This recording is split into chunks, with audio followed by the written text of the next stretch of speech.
Salam, hər vaxtınız xeyir olsun, dəyərli izləyicilər. Mən Pərviz Hüseynov, hər birinizi salamlayıram. Bu videoda sizlərə əmək məcəlləsi üzrə qısaldılmış iş vaxtının tətbiqi zamanı diqqət edilməli olan ən vacib məqamlar haqqında danışacağam. Çox vaxtınızı almadan keçirtmək istəyirəm əsas nüansımıza. Burada gəlin ilk öncə orqanizm funksiyalarının pozulması faizləri ilə tanış olaq. Bu anlam nədir? Məcəllədə bu əlillik məsələsi çıxarıldıqdan sonra orada gördüyümüz kimi yeni bir cümlə formatında qeyd olunur ki, orqanizm funksiyasının pozulması faizi. Artıq bu söz bizə məcəllədən tanışdır. Gəlin bu sözün faizləmələrinə görə ardıcıllığına baxaq. Deməli, xəstəlik, zədə çatışmazlıqlarına irəli gələn insanın həyat fəaliyyəti kateqoriyalarının hər hansı birinin və yaxud da bir neçəsinin 3-cü dərəcə məhdudlaşdırılması halında bu faiz oldu 31-60 aralığında. İkinci dərəcə məhdudlaşdırılması halında 61-80, birinci dərəcə məhdudlaşdırılması halında isə 81-100% aralığı. Yəni, birinci qrup uyğun gəlir 81-100% aralığa, ikinci qrup 61-80 aralığa, üçüncü qrup isə 31-60% aralığına gəlmiş olur. Görək, indi bu faiz bizə məcəllədə harda qarşımıza çıxır. Əmək məcəlləsinin 91-ci maddəsində qısaldılmış iş vaxtı haqqında bir məlumat hissəsi var. Gəlin birinci hissəyə tanış olaq. İşçilərin ayrı-ayrı kateqoriyalarına, onların yaşı, səhhəti, əmək şəraitinə və əmək funksiyalarının xüsusiyyətlərinə görə nəzərə alınmaq şərti ilə işçilərə qısaldılmış iş vaxtı müəyyən oluna bilər.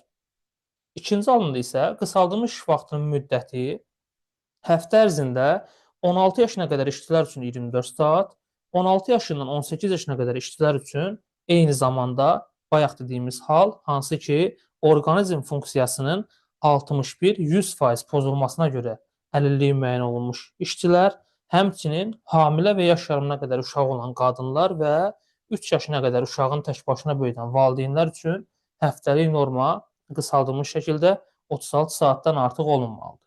Gördüyümüz kimi 91-ci maddənin ikinci hissəsi qısaldılmış iş vaxtı haqqında məlumat zamanı bizə yalnız 61 və 100% orqanizm funksiyalarının pozulma hissəsini göstərdi. Yəni, bu da bizdə hara uyğun gəldi? Birinci və ikinci qrup aralığına.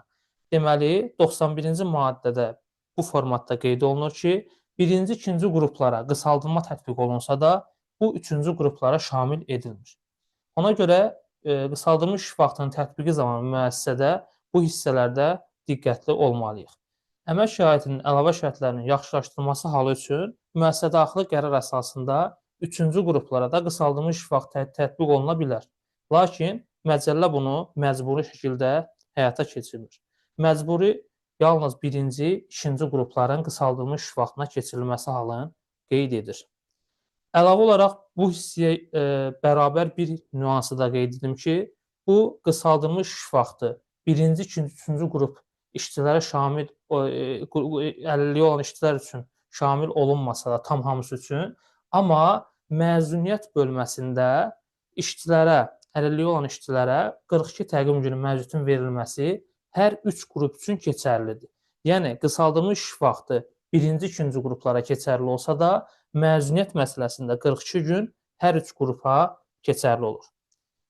Belə, növbəti hissədə sizə hazırlarımız haqqında məlumat vermək istəyirəm. Direktor və direktor müavinlərinin işə qəbulu üzrə həm müsahibə, həm test mərhələsinə hazırlıq qruplarımız mövcuddur. Əmək qanunvericiliyi nəzəri bilikləri üzrə hazırlıq kursumuz mövcuddur. Eyni zamanda insan resursları üzrə praktiki hazırlıq kurslarımız da davam edir.